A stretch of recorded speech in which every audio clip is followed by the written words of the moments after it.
I'm unplugging you. The Terminator is one epic story. Terminator End Time Revelations. That's where Terminator come from, is Revelations. And what is in Revelations? The second coming of the Christ. And what does it say? That the second coming of the Christ, because the first coming is in the Bible that you guys know about. What I wrote about was the second coming of the Christ. What is going to be happening in the future for him to come back, where he has to be born of a woman, Sarah Connor. So what? The machines, the artificial intelligence, the AI, the clones, the drones, the test tube babies, the petri dish babies, the inseminated, artificial inseminated babies, the gender benders, gender manipulated babies, or the machines born that's going to rule and war against God's children. What I wrote was the second coming of the Christ, done in science fiction form, a story that you will not even process because it's not religious, it's spiritual. The evolutions of conscious, when man evolves his conscious where he can see the truth, where he can see 100 years into the future, the technology that's coming. Man versus the machines that God talked about in Revelations, where he said that man's children, these are the drones, the clones, and the test tube babies and so forth. What would they do? They will smite the heel of God's children, and God's children would stump the head of the machines. In the future, man, the rebellion, the revolution is going on. And the rebels and the machines are warring. Except the machines, the Terminators, know that a baby is going to take them out in the future. And this baby destined to be born by Sarah Connor in the past.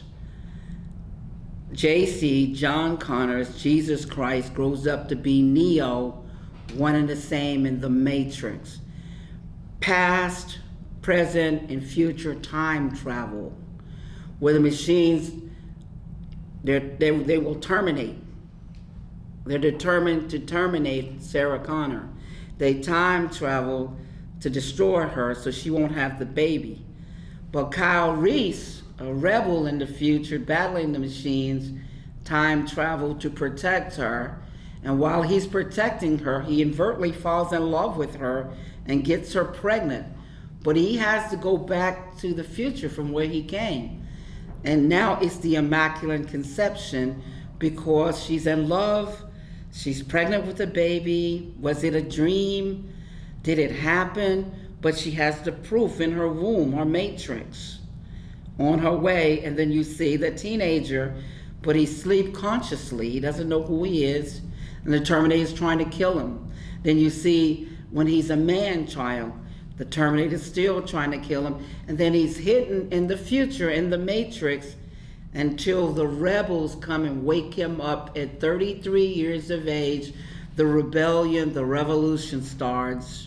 They take him to Morpheus to train him to fight the machines. They then take him to the oracle for the prophecy. So he'll be prepared for his journey. The journey of the one. I'm the only one that can write this story. I'm sorry. It came from a copyrighted script and a copyrighted book that was already published and out. The copyrights are 81, 83, and 84. Terminator didn't come out, the movie, till October the 26th, 1984. My third copyright, February 6, 84, still beats the movie. Matrix didn't come out till March the 31st, 1999. Are you kidding me? They wrote about me in the Los Angeles Sentinel that I was coming out with the first black science fiction, first of its kind, never ever seen before on any movie screen. The odd thing is everybody pretty much, or at least black people, and here's where it goes left. Black people pretty much credit Sophia Stewart for creating or the idea of the Matrix and the Terminator. Yeah? Harlan Ellison had the same case. Harlan Ellison made the same case against James Cameron. But guess what happened? Harlan Ellison got credit in the check. Sophia Stewart's case gets dismissed. So let's go here. Let's go here. Let's go here. Oh, come on. It's not there. Oh, come on, son of a bitch. Wait. I'm gonna find it. I'm gonna find it.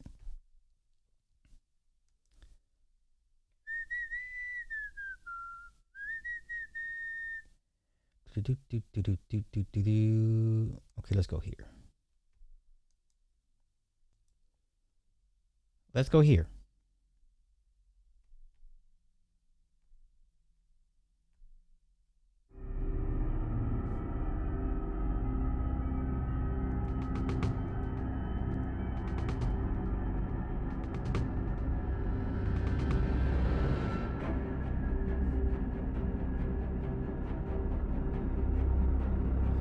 Now, here's my question.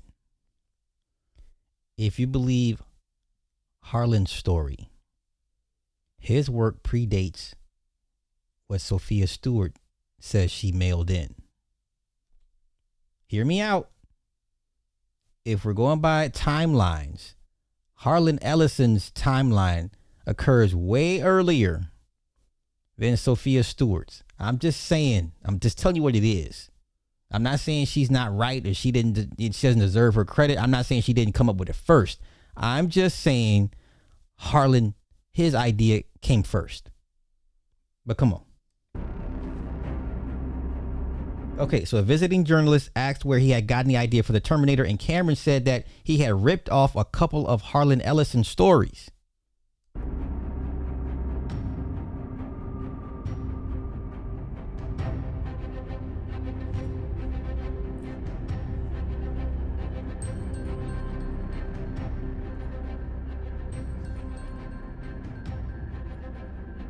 Okay, the two episodes in question are Soldier and Demon with a Glass Hand of the 1960s television series The Outer Limits, both written by Harlan Ellison. The 1960s, y'all. Sophia didn't submit her stuff until the 80s. Did she really do it first? Was her idea really first? Everybody read The Outer Limits. Everybody. Ray Bradbury, Isaac Asimov. We grew up on them sci-fi shits. So if you want to come back to me and say, well, Sly, so you're saying she was not inspired by none of these guys with her story idea?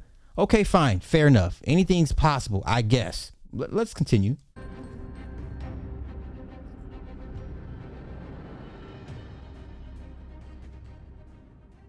I think this guy's a couple cans short of a six-pack. Some years ago, before Terminator came out, I began to hear from people, gee, there's this script that they were going to shoot that reads an awful lot like your script for Soldier that you did on Outer Limits years ago. Now, Soldier had, of course, been available on video cassette for many years. Demon with the Glass Hands, which I did for Outer Limits, had won all the awards, but Soldier was right there in popularity.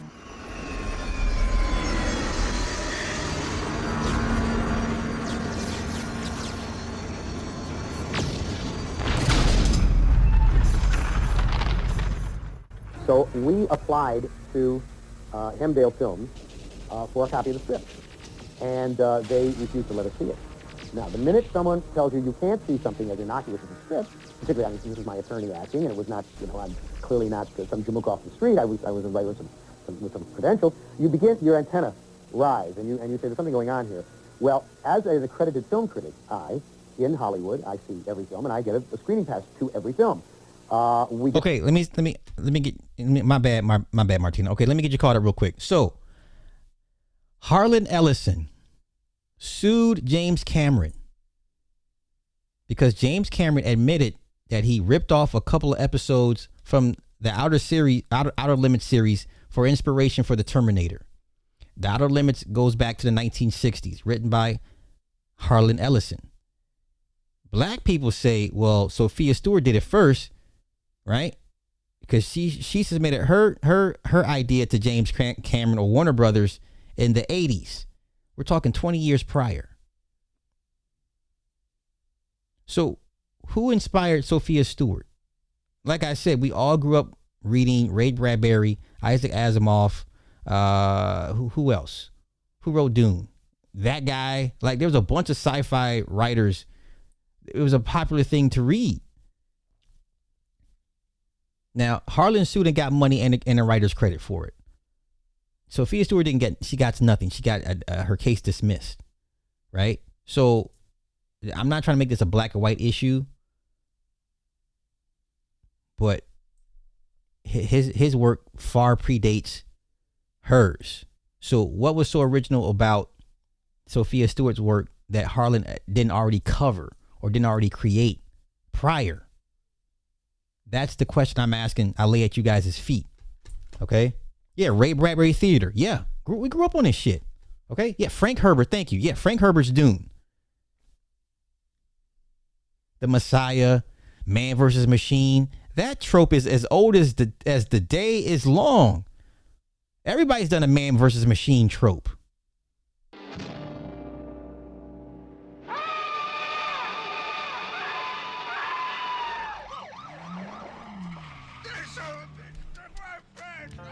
At that point, we made noises to Hemdale that we really think we should sit down and talk about this. Almost instantly, a number of very interesting things happened. The first thing that happened was that the editors of Starlog magazine called me and said, we're getting a lot of heat all of a sudden from James Cameron and Gail Ann Hurd. And I said, on what grounds? Well, what had happened was they had interviewed Cameron prior to the film's release. And Cameron had been his usual, I've never met the man, but I gather that he has an ego that makes mine look minuscule by comparison. And that in the course of his interview, someone had said to him, where did you get the basic conception for Terminator? And his response was, oh, I ripped off a couple of Outer Limits segments.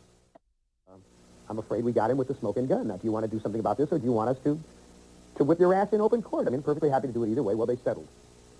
And they settled with a substantial amount of money, not the kind of money I would have gotten had I gone to court. It was $65,000 or $75,000, $65,500 or $75,500, something like that, with an additional $5,000 to be paid to me after a period of time that was stipulated in the contract agreement if I did not speak of any of this. Right. The other part of the contract agreement, which was very important, was that every copy of the film thereafter, whether on video cassette, or He got a cut. He got a cut. He gets a cut.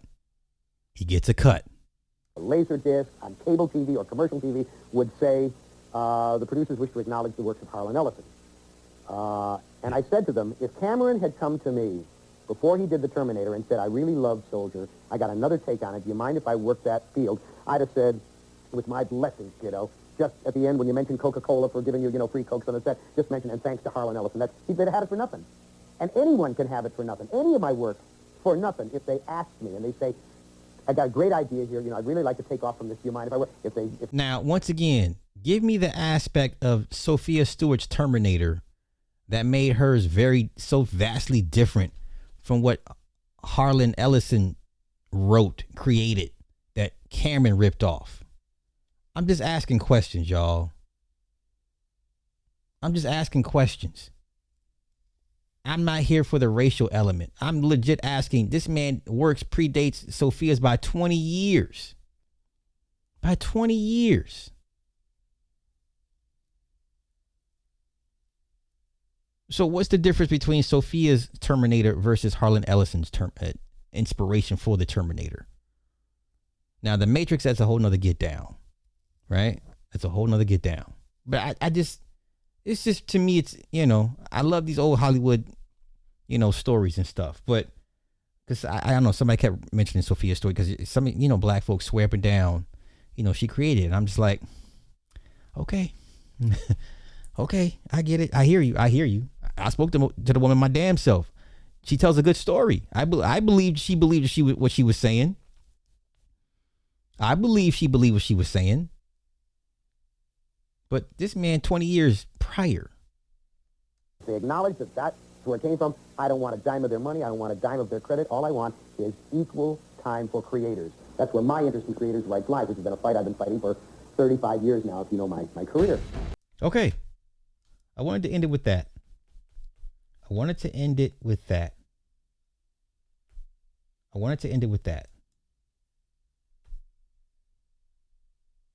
Tied the knot with Gale and Hurd, gave countless interviews, and cue the dramatic music, faced an accusation of plagiarism. Oh, the thorn in this tale? Harlan Ellison, who was convinced that Cameron had stolen his ideas from 2 episodes of the TV series Outer Limits. Some years ago, before Terminator came out, I began to hear from people, gee, there's this script that they're going to shoot that reads an awful lot like your script for Soldier that you did on Outer Limits years ago. Between the future warriors of Soldier accidentally time traveling to our era and the mechanical hand in Demon with a glass hand that seemed to prefigure the Terminator, Ellison saw more than a coincidence. So we went to, at this point, we went to Hemdale and Orion, and we said, I'm afraid we got him with the smoking gun. Do you want to do something about this, or do you want us to whip your ass in open court? I mean, perfectly happy to do it either way. Well, they settled. Orion decided to cut Ellison a check and tack his name onto the credits to avoid a fuss. Cameron, none too pleased with this peace offering, didn't yet have the Hollywood heft to throw his weight around. Years later, his verdict on the matter was blunt and unapologetic. Harlan Ellison is a parasite who can kiss my ass. Fuck you, asshole. Okay. Okay, there it is there. There it is there. There it is there. Oh boy. I love this old Hollywood stuff. These white men just ferocious. All right.